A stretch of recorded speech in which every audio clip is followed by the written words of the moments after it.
So hello everybody. आज हम बात करेंगे सन 2022 में आई एक मूवी मॉर्बियस के बारे में। इस मूवी को डायरेक्ट किया था डैनियल्स एस्पिनॉन्स ने और इस मूवी के मेन लीड में है जेड लीटो। इस मूवी को IMDb ने रेटिंग दी है 5.1 out of 10 and Rotten tomatoes ने 16% और इस मूवी की मेटाक्रिटिक रेटिंग है 36%। तो चलिए चलते हैं वीडियो की तरफ।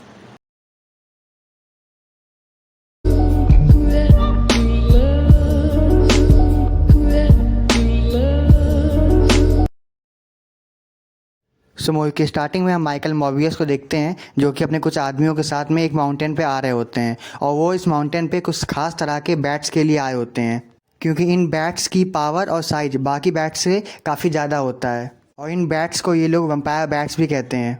मॉर्बियस अपने हाथ में कट लगाते हैं जिससे सारे वैम्पायर्स बैट उनकी तरफ अट्रैक्ट हो जाते हैं और फिर ये सीन यही काट देते हैं। और फिर हम 25 साल पहले का सीन देखते हैं जहाँ पे माइकल एक छोटे बच्चे थे और हमें ये जान पाते हैं कि वो बचपन से ही हैंडीकैप थे और यहाँ माइकल को एक रेयर ब्लड डिजीज़ भी होती है और जिस हॉस्पिटल में मॉर्बियस होता है उसी हॉस्पिटल में एक और लड़का ल्यूसियस भी आ जाता है और उसे भी सेम मॉर्बियस की तरह ब्लड डिजीज़ होती है और वो भी हैंडीकैप होता है। और यहाँ पे हम ये जान पाते हैं कि मॉर्बियस पढ़ने में काफ़ी अच्छा होता है और इसीलिए उसे रिसर्च के लिए US भेजा जाता है। कुछ साल US में पढ़ने के बाद मॉर्बियस एक काफ़ी अच्छा साइंटिस्ट बनता है और वो एक सिंथेटिक ब्लड की भी इन्वेंशन करता है जिससे हैंडीकैप लोगों को काफ़ी फ़ायदा होता है और इसी के चलते इसे नोबेल अवार्ड भी मिलता है। और एक दिन मॉर्बियस अपने असिस्टेंट मार्टिन के साथ काम कर रहा होता है और यहाँ पे हम जान पाते हैं कि मॉर्बियस सालों से अपने इस रेयर ब्लड डिजीज़ को ठीक करने का तरीका ढूंढ रहा होता है और अब उसे एक तरीका मिल जाता है। मॉर्बियस ने इंसानों और वैम्पायर बैट्स का DNA मिला के एक सीरम बनाया होता है जिससे शायद उसकी ये ब्लड डिजीज़ ठीक हो सकती है और फिर वो यह गुड न्यूज़ अपने फ्रेंड ल्यूसियस को जाके देता है। ल्यूसियस एक रिच फैमिली से बिलोंग करता था और साथ ही वो मॉर्बियस की हर रिसर्च के लिए फंडिंग भी देता था।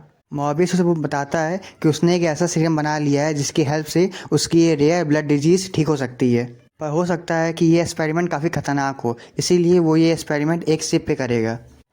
अगले सीन में हम ये देखते हैं कि मॉर्बियस मार्टिन और कुछ और लोगों के साथ में एक शिप में होता है जहाँ पर वो इस एक्सपेरिमेंट को करता है, पर इस एक्सपेरिमेंट को करते ही उसकी पूरी बॉडी में चेंजअप आने लगते हैं और धीरे धीरे वो एक वैम्पायर में चेंज हो जाता है। और जब मॉर्बियस के आदमी मॉर्बियस को इस वैम्पायर के रूप में देखते हैं तो वो उसी पे गोली चलाने लगते हैं, पर अब मॉर्बियस के अंदर काफ़ी पावर आ चुकी होती है। अब वो शिप पे सब लोगों को जान से मार देता है और उनका खून पी लेता है एक्सेप्ट मार्टिन क्योंकि वो उस समय बेहोश होती है।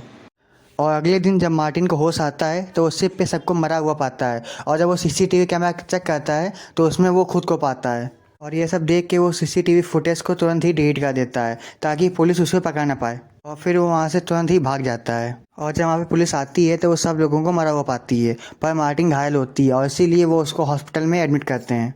और अब यहाँ मार्टिन अपनी लैब में अपने ऊपर ही रिसर्च कर रहा होता है जिससे वो जान सके कि उसकी बॉडी में कौन कौन सी नई पावर्स आ चुकी हैं, पर अब इन सारी पावर्स को बनाए रखने के लिए उसे इंसानों का खून पीना पड़ेगा वरना वापस से पहले ऐसा हो जाएगा। पर यहाँ पे मॉर्बियस एक काफ़ी अच्छा इंसान होता है और इसीलिए वो इंसानों को नहीं मारता बल्कि खुद का बनाया हुआ सिंथेटिक ब्लड ही पीता रहता है।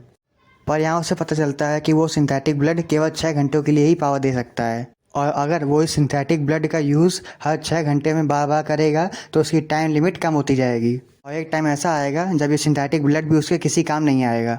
इन्हीं सब बातों के दौरान एक दिन उसका दोस्त ल्यूसियस उससे मिलने आता है और वो ये देख के हैरान हो जाता है कि अब मॉर्बियस पूरी तरीके से ठीक हो चुका है। लूसियस मॉर्बियस से पूछता है तुम पूरी तरीके से ठीक कैसे हुए, क्या तुमने उस सीरम का यूज़ किया है? और वो मॉर्बियस से वो सीरम अपने लिए मांगता है ताकि वो भी ठीक हो सके, पर मॉर्बियस उससे ये सीरम देने से मना कर देता है और उसे कहता है कि यह सीरम नहीं एक जहर है और उसने मुझे भी एक मॉन्स्टर बना दिया है। उन दोनों के बीच काफ़ी बहस होती है और आखिरी में लूसियस वहाँ से चला जाता है। अगले दिन मॉर्बियस के ऑफिस में उसके एक एम्प्लॉय की मौत हो जाती है और उसके शरीर में एक बूंद खून भी नहीं होता है। ये सब देख के मॉर्बियस सोचता है कि जब वो वैम्पायर बना हो तो शायद उसी ने ही इसको मार दिया हो, क्योंकि जब वो मॉर्बियस एक वैम्पायर में चेंज होता है तो उसकी बॉडी पे कोई भी कंट्रोल नहीं होता है। और फिर वो अपना सामान पैक करके वहाँ से जाने लगता है, पर रास्ते में ही उसे पुलिस वाले पकड़ लेते हैं और उससे इन्वेस्टिगेशन करने लगते हैं। आफ्टर ऑल उसी के ऑफिस में काम करने वाले एक एम्प्लॉय की मौत हुई है। मॉर्बियस पुलिस से भागने की कोशिश करता है पर पुलिस वाले उसे पकड़ लेते हैं और जेल में डाल देते हैं। जेल में उसका दोस्त लूसियस उससे मिलने आता है और जाते वक्त वो एक खून की पैकेट वहीं छोड़ देता है। तब मॉर्बियस को लगता है कि शायद लूसियस ने भी वही सीरम पी लिया है और उसी ने ही उस एम्प्लॉय को जान से मारा होगा। और ये सब देख के वो जेल से भाग जाता है और लूसियस से आके मिलता है।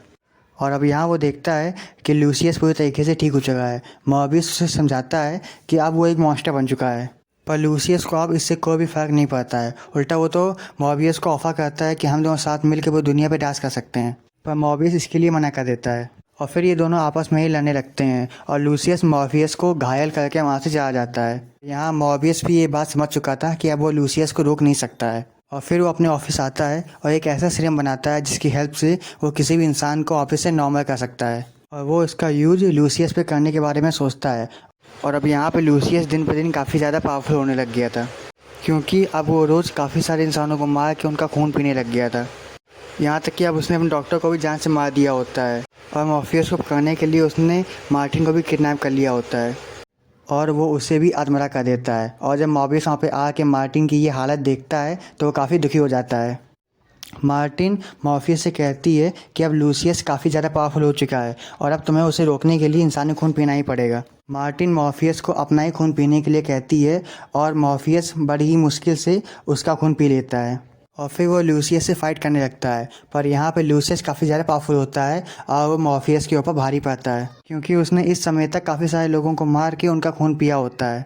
पर अब मॉर्बियस दिमाग लगाता है और वैम्पायर बैट्स का यूज़ करके लूसियस के ऊपर अटैक कर देता है। और अब लूसियस कमज़ोर होने लग गया था और मॉर्फियस मौका पा के अपना बनाया हुआ सीरम लूसियस के ऊपर इंजेक्ट कर देता है, जिससे वो वापस से नॉर्मल हो जाता है और मॉर्फियस भी वहाँ से चला जाता है।